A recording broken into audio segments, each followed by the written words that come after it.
What's up, Involvers? This is Bobby from Involve Me, and today we have some very exciting news to share with you. You can now use generic domains with everything you make in Involve Me. What are generic domains? They are URLs that make your content look less like Involve Me and more like your brand.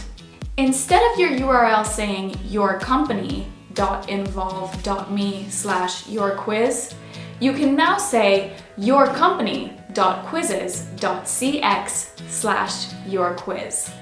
Not too shabby, eh?